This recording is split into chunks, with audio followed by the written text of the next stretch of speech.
तो जय हिंद दोस्तों, स्वागत है आप सभी का एक बार फिर मेरे YouTube channel dream job education में। और मेरा नाम है बलराम धरानी। देखिए, आज मैं डिस्कस करने वाला हूँ आपके साथ एक इम्पोर्टेंट क्वेश्चन जो देखिए यहाँ आप देख सकते हो स्क्रीन पर कितना ज़्यादा एग्जामों के अंदर पूछा जा रहा है। तो क्वेश्चन आपके लिए काफ़ी इंपॉर्टेंट है और इसके साथ साथ मैं आपको एक्स्ट्रा डाटा भी कराऊंगा इस क्वेश्चन से रिलेटेड, राष्ट्रीय आय से रिलेटेड, और जो विधियाँ राष्ट्रीय आय की गणना करने के लिए यूज होती हैं उनको भी हम इसके अंदर कवर करके चलेंगे। क्वेश्चन क्या है, क्वेश्चन आप थोड़ा सा समझ लीजिए। क्वेश्चन में पूछा जा रहा है कि in which one of the following sector expenditure method in use for calculating national income in India. तो क्वेश्चन में ये पूछा जा रहा है कि राष्ट्रीय आय की जो भारत के अंदर गणना की जाती है उसके लिए जिस व्यय विधि का उपयोग होता है निम्नलिखित में से किस क्षेत्र के लिए व्यय विधि का उपयोग किया जाता है। एग्रीकल्चर के सेक्टर में, माइनिंग यानी कि खनन के क्षेत्र में, परिवहन के क्षेत्र में या निर्माण के क्षेत्र में। क्वेश्चन काफी बार एग्जामों के अंदर पूछा जा चुका है, इसलिए मैं डिस्कस कर रहा हूं। तो देखिए, जब हम बात करते हैं राष्ट्रीय आय की गणना करने के लिए विधियों की, तो तीन प्रकार की विधियां होती हैं, जिसमें एक होती है उत्पादन विधि, दूसरी व्यय विधि यहाँ पर लिखी हुई है, और तीसरी होती है आय विधि। तो यदि आप केवल इस क्वेश्चन का आंसर जानना चाहते हैं तो नीचे मैंने कमेंट बॉक्स में पिन कर रखा है, आप वहां से इस क्वेश्चन का आंसर जान सकते हैं और वीडियो को छोड़कर जा सकते हैं। लेकिन यदि आप कुछ सीखना चाहते हैं एग्जाम में और क्या क्या पॉइंट आपके बन सकते हैं इस क्वेश्चन से रिलेटेड या इससे संबंधित और जो पॉइंट एग्जाम में बने हैं आज तक, वो सब जानना चाहते हैं तो वीडियो के साथ जुड़े रहिए। चलिए तो स्टार्ट करते हैं। जैसे कि मैंने आपको बताया, राष्ट्रीय आय की गणना करने के लिए तीन विधियों का उपयोग किया जाता है। पहली हो जाती है उत्पादन विधि, जिसको मूल्य वृद्धि विधि के नाम से जाना जाता है, प्रोडक्शन विधि के नाम से जाना जाता है। व्यय विधि यानी कि एक्सपेंडिचर मेथड के नाम से जाना जाता है, और तीसरी आ जाएगी यहाँ पे आय विधि यानी इनकम मेथड के नाम से जाना जाता है। तो ये तीन प्रकार की विधियों का उपयोग किया जाता है, लेकिन ये तीनों प्रकार की विधियां जानने से पहले सबसे जरूरी है आपको राष्ट्रीय आय का पता होना कि राष्ट्रीय आय होती क्या चीज है। यदि आप राष्ट्रीय आय को समझ गए तो आप इन विधियों को भी बहुत अच्छे से समझ जाओगे। वैसे तो मैं आपको बताऊं कि राष्ट्रीय आय का टॉपिक पूरा आधे पौने घंटे की क्लास है, जिसमें हम राष्ट्रीय आय को अच्छे से समझ सकते हैं, जीडीपी वगैरह को अच्छे से समझ सकते हैं। लेकिन यहाँ पर बस केवल आप इतना जान लीजिए कि राष्ट्रीय आय होती क्या है। तो राष्ट्रीय आय जो है एक वित्तीय वर्ष में, एक वित्तीय वर्ष क्या होता है, देखिए 1 अप्रैल से स्टार्ट होता है और 31 मार्च तक जाता है। 31 मार्च तक ये पूरे एक वर्ष के अंदर किसी देश द्वारा उत्पादित वस्तुएं मतलब कि जो गुड्स होती हैं, सेवाएं यानी कि सर्विस के मूल्य को राष्ट्रीय आय के रूप में जाना जाता है। अब थोड़ी सी चीज यहाँ पर आप ये भी जान लीजिए कि इनका जो मूल्य है वो केवल जो खर्च वाला मूल्य है वो नहीं, जो स्पेंड किया है किसी ने उस वो वाला मूल्य नहीं होता। इसके अंदर जो कैलकुलेट होता है वो बाजार मूल्य कैलकुलेट होता है। जैसे आप यहाँ पर मान सकते हो, एक किसान है, किसान ने एक खेत में गेहूं बोए थे, तो उससे जो उसे गेहूं बोने के बाद जो उत्पादन प्राप्त हुआ है वो 6 क्विंटल का हुआ है, और जो उसकी लागत आई थी वो 7,000 रुपये आई थी। 7,000 रुपये के समथिंग उसकी लागत आई थी। तो जो राष्ट्रीय आय है वो इस पर कैलकुलेट नहीं होगी।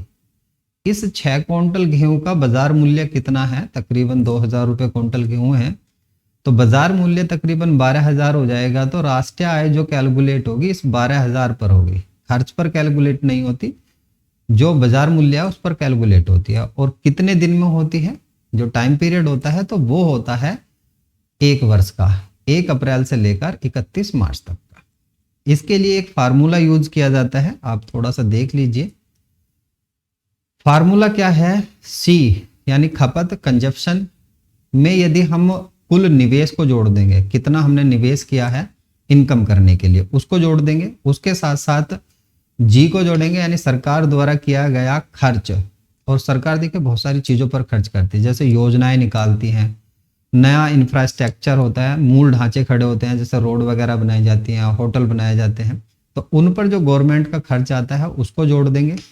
उसके साथ साथ जोड़ना होगा हमें इंपोर्ट और एक्सपोर्ट का अंतर, जितना हमारे यहाँ पर इंपोर्ट हुआ है और जितना हमने एक्सपोर्ट किया है। मान लो हमने जो 15 रुपए का हमने पेट्रोल इंपोर्ट किया है और जो एक्सपोर्ट किया है हमने काफ़ी सारी चीज़ों का, खाद्यान्न, गेहूं वगैरह इनका एक्सपोर्ट किया है, वो 25 रुपये करा है, तो इन दोनों का अंतर 10 रुपये आया। हम वो इसके अंदर कैलकुलेट कर देंगे, इसके अंदर जोड़ देंगे तो हमें राष्ट्रीय आय प्राप्त हो जाएगी। तो जैसे कि मैंने आपको बताया था, राष्ट्रीय आय का अपना पूरा आधे घंटे का टॉपिक है, वो समझने के लिए आधे घंटे की क्लास अलग से लगेगी। तो अब जान लेते हैं कि जो हम विधियों का यूज करते हैं राष्ट्रीय आय की गणना करने के लिए और एग्जाम कहाँ से क्वेश्चन बनाता है। पहले तो आपसे क्षेत्र ही पूछेगा, ये जैसे अभी ये क्वेश्चन था, यहाँ पर ये क्षेत्र दिए गए, इसी टाइप से क्षेत्र पूछेगा। लेकिन समझ जाओगे तो बहुत अच्छे से आपको पता लग जाएगा, आपको ज्यादा कुछ सोचने की या रट्टा मारने की आवश्यकता नहीं पड़ेगी।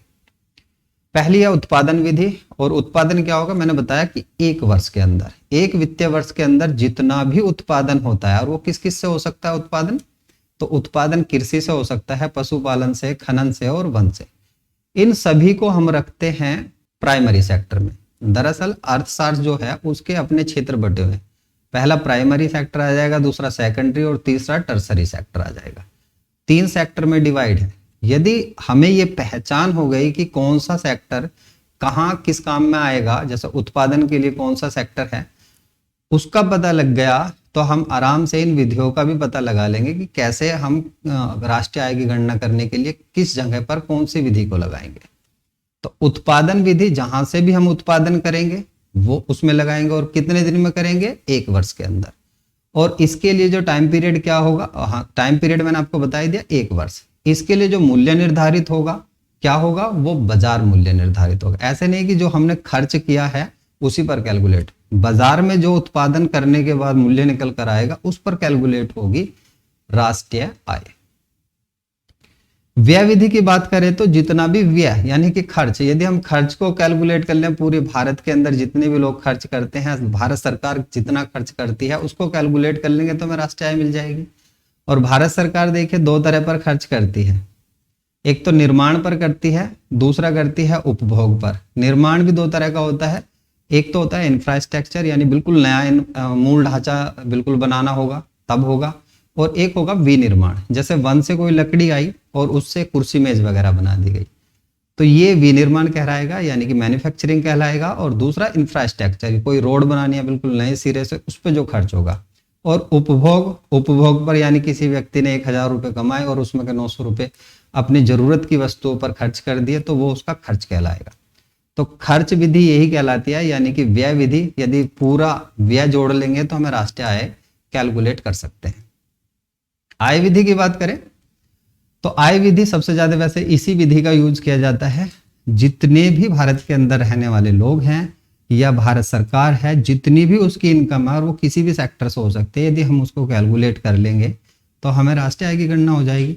तो उम्मीद करता हूँ कि ये सारी चीजें आपकी समझ में होगी। और आय कहाँ कहाँ से प्राप्त हो सकती है, किसी का वेतन या मजदूरी हो सकती है, किसी ने पैसा उधार दिया है तो वहां से ब्याज के रूप में कितनी आय मिली है, होटल्स वगैरह, शिक्षा, चिकित्सा वगैरह, इनसे मिलाकर जितनी भी आय इकट्ठी हुई है उसको कैलकुलेट करेंगे तो राष्ट्रीय आय की गणना हो जाएगी।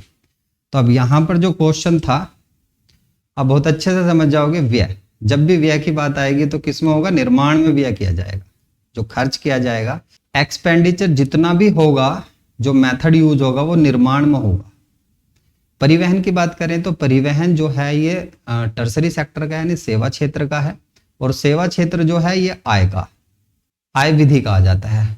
खनन की बात करेंगे, जो खनन मैंने बताया, आप खनन करोगे तो हम वहां से कुछ उत्पादन करेंगे तो ये उत्पादन विधि का आ जाएगा। कृषि तो ये भी उत्पादन विधि का आ जाएगा। तो उम्मीद करता हूँ कि ये क्वेश्चन आपकी समझ में आ गया। तो वीडियो को अभी छोड़कर मत जाइए, अभी बहुत कुछ है वीडियो के अंदर। अब जान लेते हैं, देखिए कुछ हिस्ट्री इसकी कि हमारा जो इतिहास रहा है आय से रिलेटेड, कि आय के सबसे पहले आंकड़े किसने दिए थे, राष्ट्रीय आय की गणना किसके द्वारा की गई थी, तो उसको जान लेते हैं। क्वेश्चन एग्जाम के अंदर बन चुके हैं।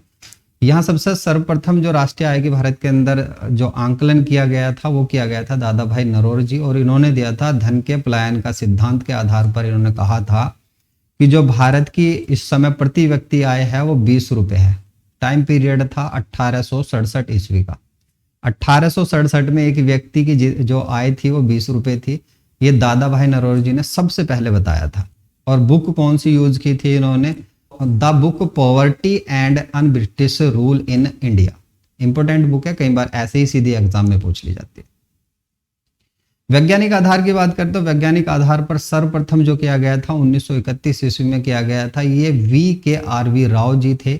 इन्होंने कहा था और इन्होंने बताया था कि जो इस टाइम पीरियड यानी 1931 ईस्वी में जो भारत के एक व्यक्ति की आय है वो 62 रुपये है। यदि जन्मदाता की बात करें, जिसने सबसे पहले राष्ट्रीय आय का लेखांकन किया था वो थे साइमन कुजनेट्स, अमेरिकी अर्थशास्त्री थे जिन्होंने राष्ट्रीय आय का लेखांकन किया था सर्वप्रथम। तो उम्मीद करता हूं कि ये सभी चीजें आपकी समझ में आ गई होंगी। आगे बात करते हैं राष्ट्रीय आय की गणना कौन करता है। राष्ट्रीय आय की गणना करने के लिए देख लिया, जो वर्तमान में है वो है राष्ट्रीय सांख्यिकी कार्यालय, नेशनल स्टैटिकल ऑफिस यानी कि NSO। लेकिन NSO का गठन ऐसे नहीं हुआ। सबसे पहले जो राष्ट्रीय आय की गणना की जाती थी वो CSO के द्वारा की जाती थी, केंद्रीय सांख्यिकी कार्यालय के द्वारा की जाती थी। इसका जो गठन किया गया था 2 मई 1951 में किया गया था और इसके लिए जो समिति का गठन हुआ था 1949 ईस्वी में था। PC महलनोबिस की अध्यक्ष भी रहे हैं और उनकी सिफारिश पर भी कहा गया था कि केंद्रीय सांख्यिकी कार्यालय होना चाहिए जो राष्ट्रीय आय की गणना करेगा। उसके बाद जो गठन होता है इस संस्था का होता है राष्ट्रीय प्रतिदर्श सर्वेक्षण कार्यालय, और इन दोनों को मर्ज किया गया 23 मई 2019 में। किस किस को? तो CSO को और NSSO को, इन दोनों को मर्ज करके बना दी गई NSO, जो वर्तमान में राष्ट्रीय सांख्यिकी कार्यालय। यदि आपसे पूछता है इसको कब बनाया गया तो ये 23 मई आ जाएगा 2019, इसमें बनाया गया। और ये और भी 2-3 तरह के आंकड़े देते हैं, जैसे औद्योगिक सूचकांक जारी करता है, उसके साथ साथ गरीबी के आंकड़े जारी करता है, बेरोजगारी के आंकड़े जारी करता है, ठीक है, ये सब चीजें आंकड़े यही लगाता है। तो उम्मीद करता हूँ कि आपकी ये क्लास समझ में आई होगी। चैनल पर बिल्कुल नए हैं, यहाँ तक आए हैं तो चैनल को सब्सक्राइब करना बिल्कुल ना भूलें। PDF मेरे टेलीग्राम पर मिल जाएगा, वैसे कोई खास इसकी आवश्यकता नहीं है PDF की। मिलता हूँ नेक्स्ट वीडियो में। Thanks for watching.